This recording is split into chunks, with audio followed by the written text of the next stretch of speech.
All right, all right. This is episode 3 of a 4-part series where I am showing you the 3 unexpected, powerful steps to hitting your goals in 2024. We're nearing the end of 2023. I don't know. Podcasts live forever. Maybe we're nearing the end of 2024 and you're asking, how do I hit my goals in 2025?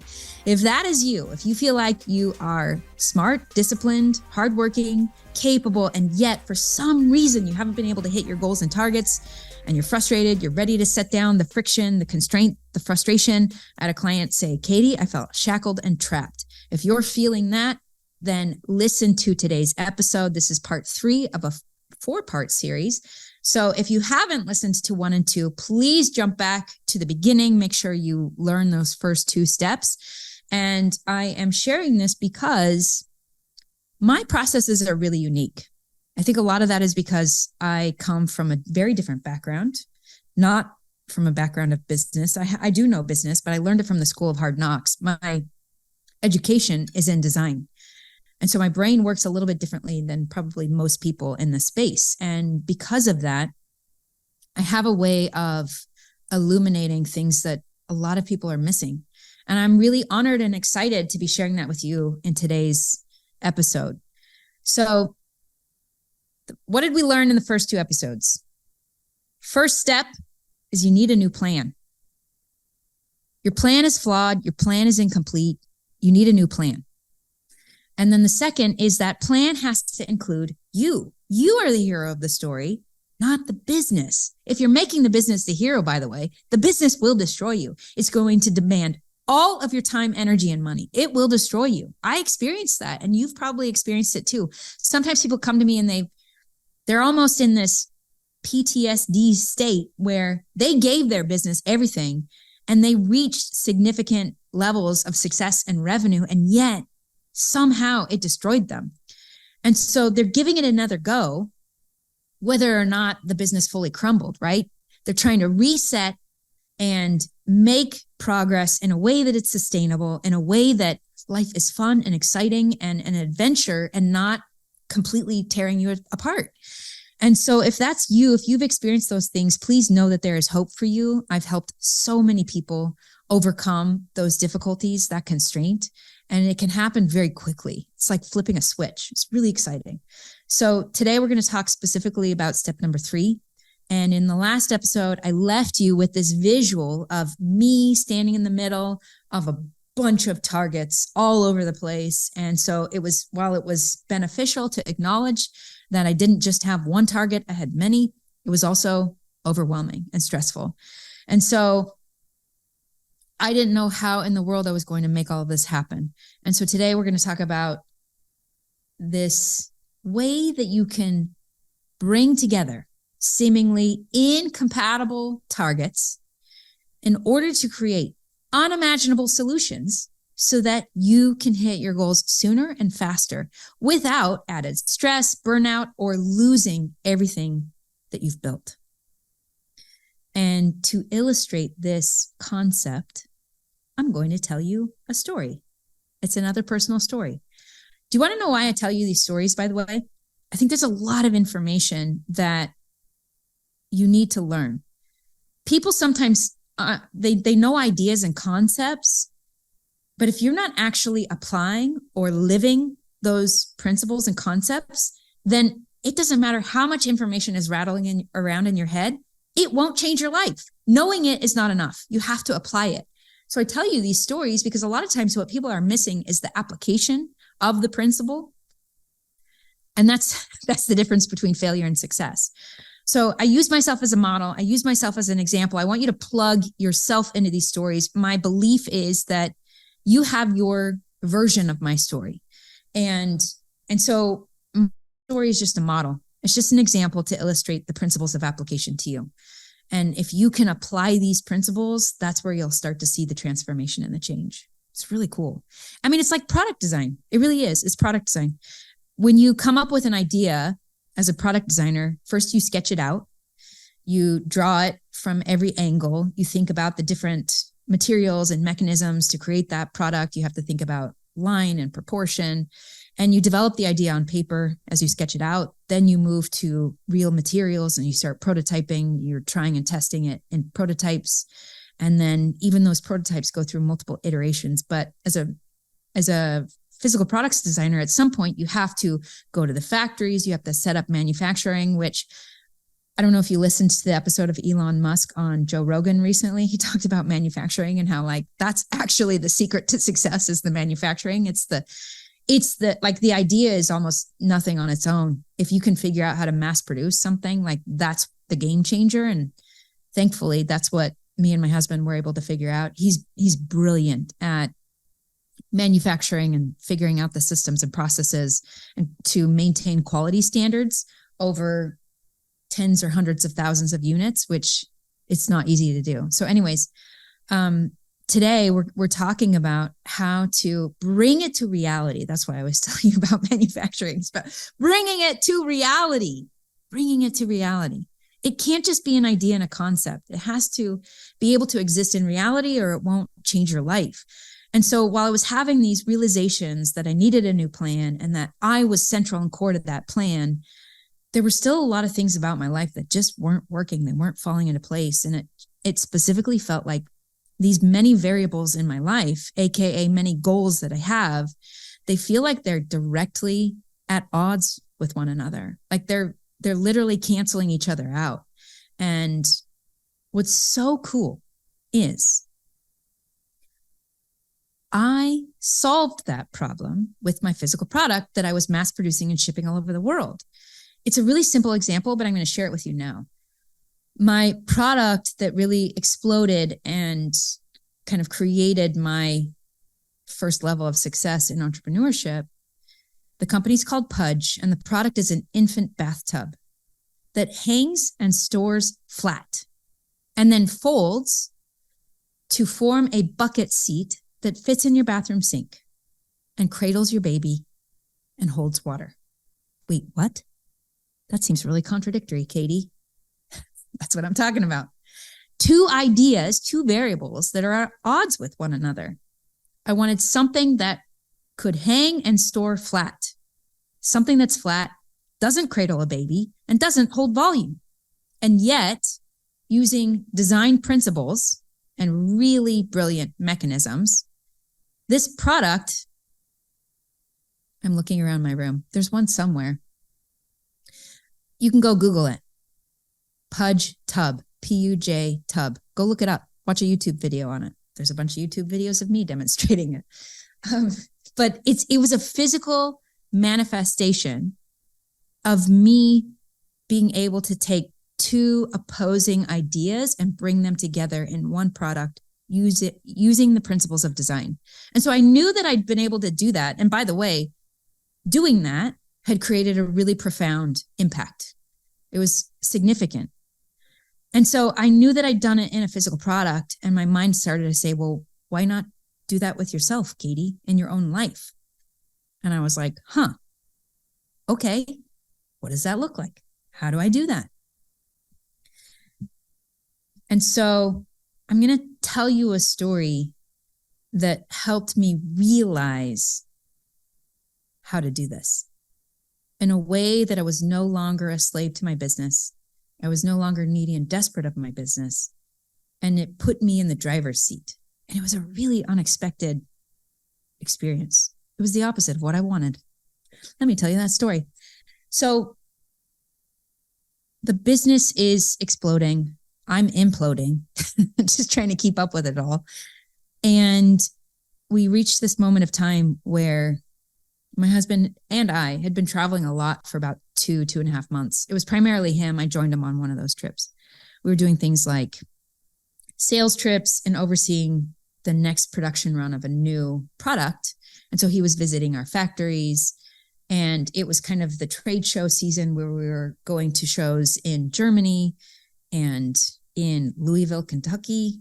And we were speaking with all of our retailers. We wholesale the product to 2,000 stores in the US and distribution in 26 different countries. So the international show was talking to our distributors. And so we'd been traveling on these trips. My kids were young, like first grade, third grade, and fifth grade.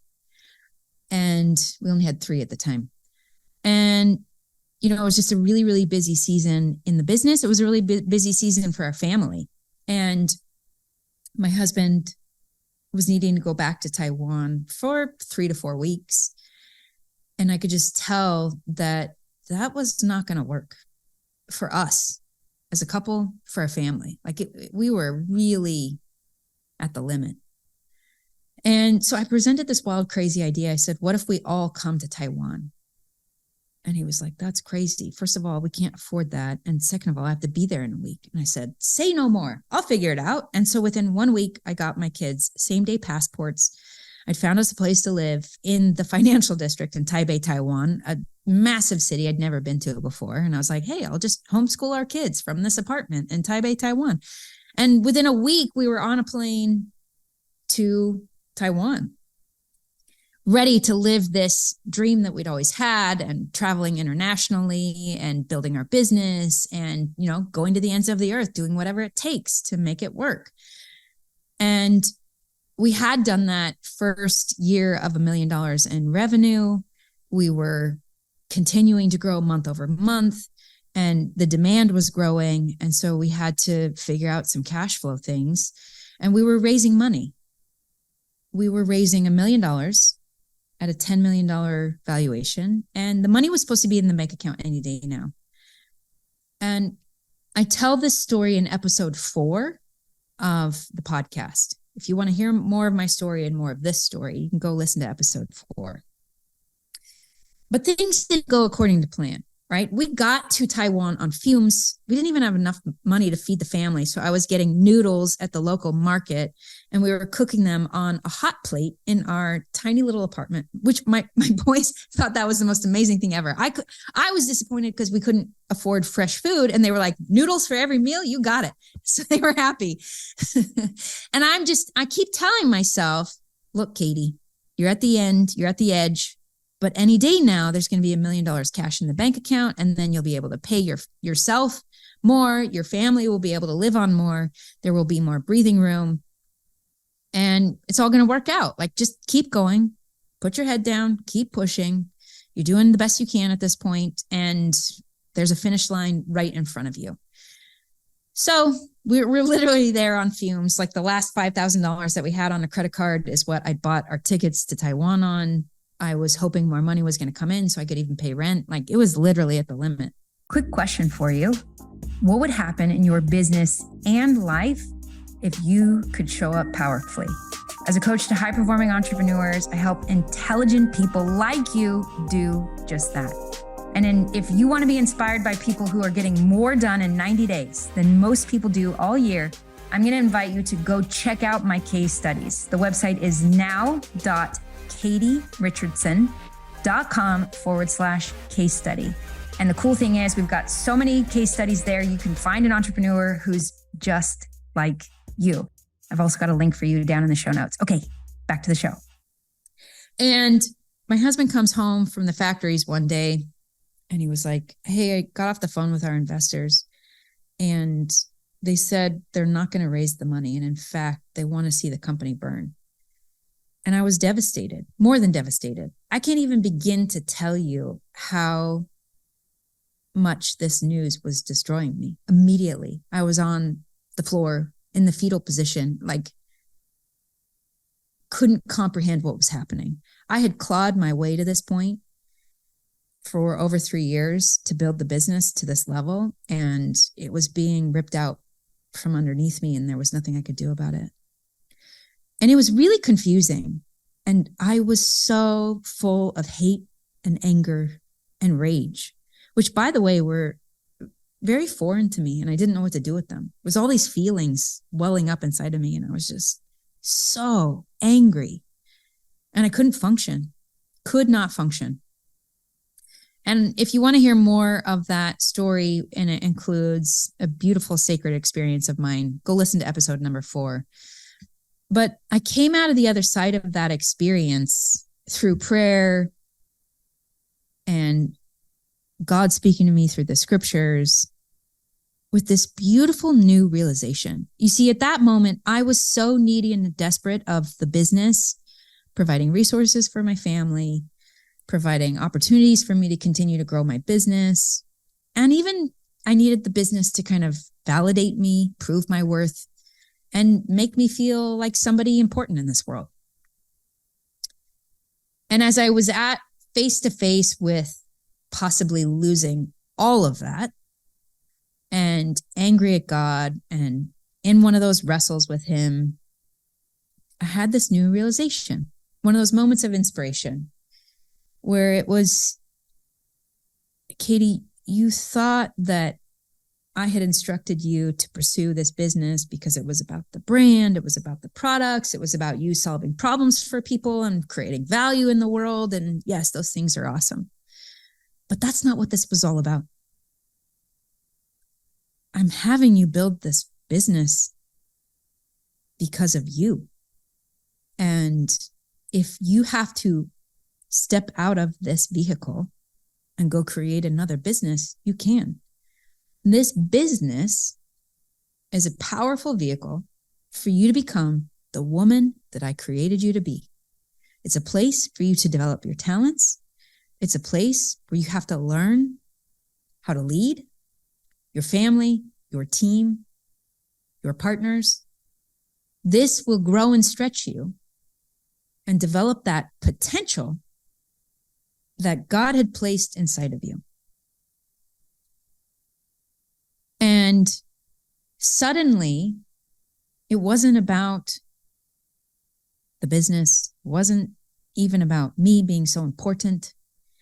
All of a sudden, I had something new to focus on. Okay? Something new to focus on. I'm going to hold up an image if you can't see it.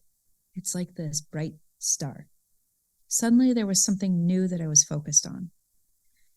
And it was this one idea, one concept, one purpose or calling that suddenly did something with all of those targets that were scattered all around me.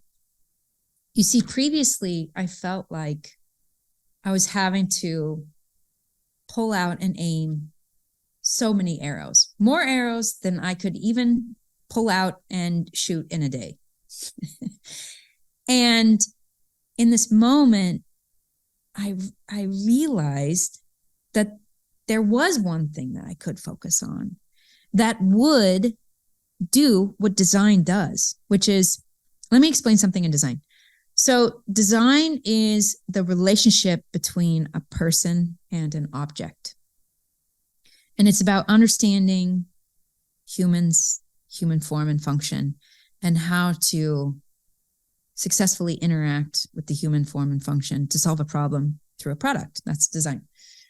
And something about design specifically, it's Charles Eames. He's a really famous furniture designer. If you Google him, you'll recognize his furniture. It's really famous.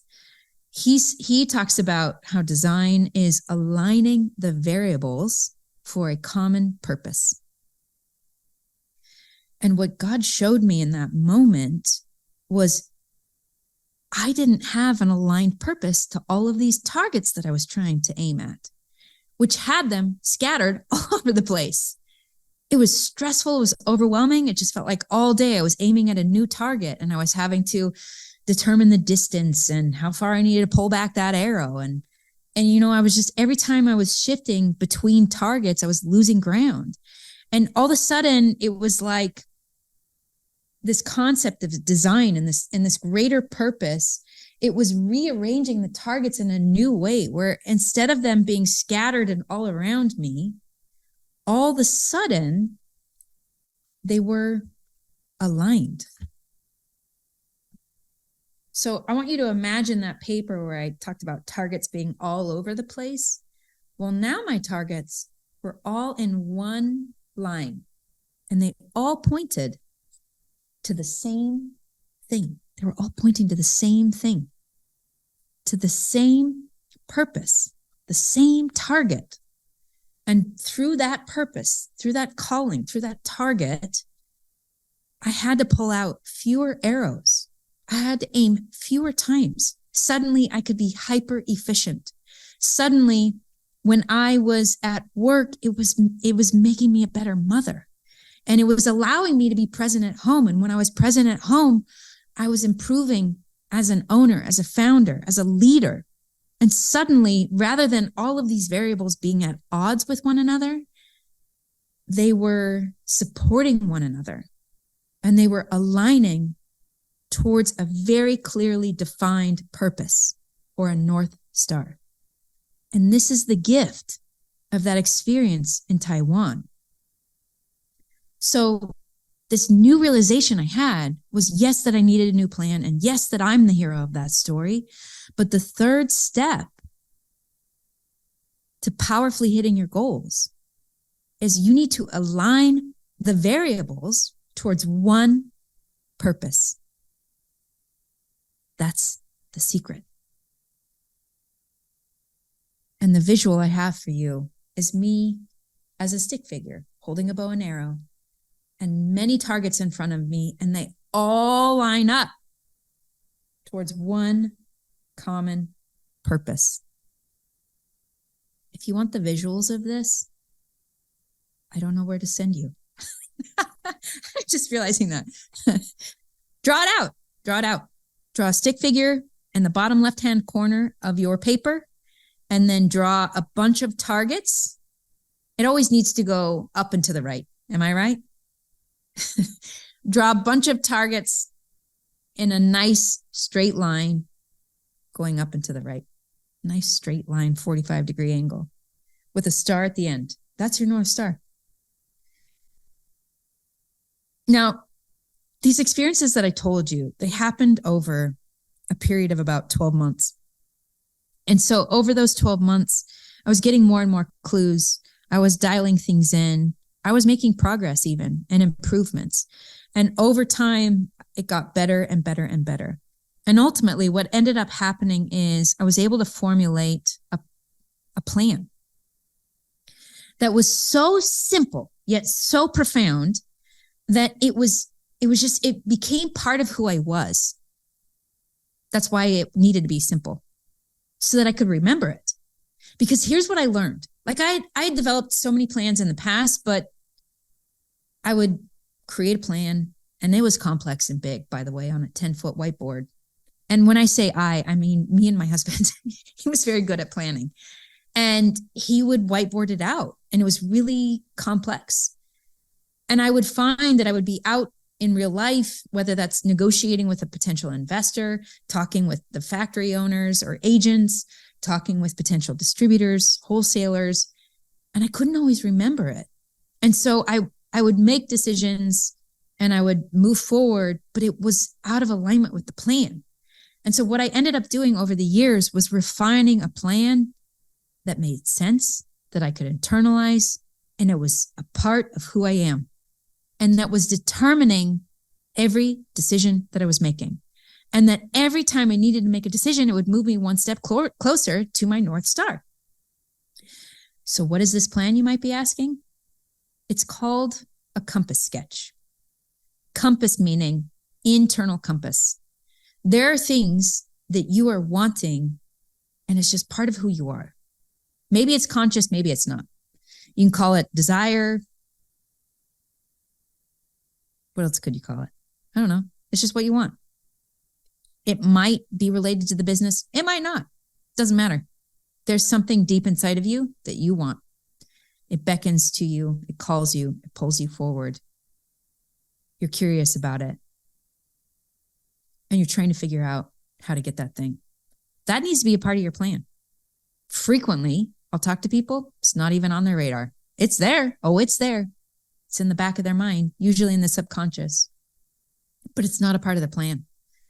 And so this plan that I help people navigate through a compass sketch, it speaks to that internal desire that you have and that compass, that internal compass. And sketch meaning too often our plans are trying to predict the future. Well, when have you ever been good at predicting the future? Probably never. And so most business plans are flawed because it's not including all of the variables and it's trying to predict the future. What I help people create is a sketch that is principles based and that helps you make powerful decisions that move you towards your North Star at every inflection point, which, by the way, inflection points, they're not just a fork in the road. They're like, there's 1,000 different directions you could go. And they can be really overwhelming and confusing. When you have a compass sketch, you know, when you're at an inflection point, you know which direction you need to go, which direction moves you towards your North Star. It just becomes so clear. And you have a level of clarity that gives you confidence and certainty, even though you're walking into the dark, even though you've never been down that road, even though you've never led a team down that road, and you can move your team in that direction with certainty. Why? Because you have a clear vision and you know where you're going, and you have the principles you need to make decisions along the way. Because guess what? Unexpected things are going to happen. That's what's wrong with normal plans. They don't plan for the unexpected. A compass sketch plans for the unexpected, shows you how to get past them. And it gives you the things that you need to make those decisions and to navigate the unexpected. So that's why it's called a sketch. We're not like carving this in stone, the plan. The plan is principles based. And it leaves room for God. That's what it does. Pretty cool, huh? So that is step number 3. Step number 3 is you need one purpose to align all of your targets into one direction. So you're not constantly having to aim at a new target and then aim at another target and aim at another target. That when you do one thing, you're doing many things. That when you improve one area, you're improving all of the areas.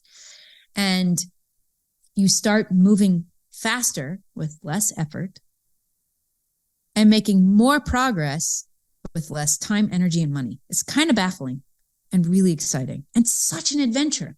So if that is what you want, then next week on episode 4 of this 4-part series, I'm going to tell you a little bit more detail about a compass sketch. And as part of the series, I want to invite you to download an incredible PDF that I have. And it is the do's and don'ts of goal setting. I see so many people making mistakes. And let's start by showing you the do's and don'ts of goal setting. You're probably making mistakes, and there's some simple things that you could be doing that you're not, that will help you make progress on your goals. So go to now.katierichardson.com/goal, and you can immediately access this PDF. Download the PDF, and it's going to make an invitation to a masterclass. I highly recommend you go to that masterclass. You're going to learn a ton. Some of the things you will have learned here, but you need to learn them on a deeper level. That's what will happen at the masterclass. So I'll see you in next week's episode, where I teach you more about a compass sketch, what's in it, and how you can leverage it to finally hit your goals in 2024.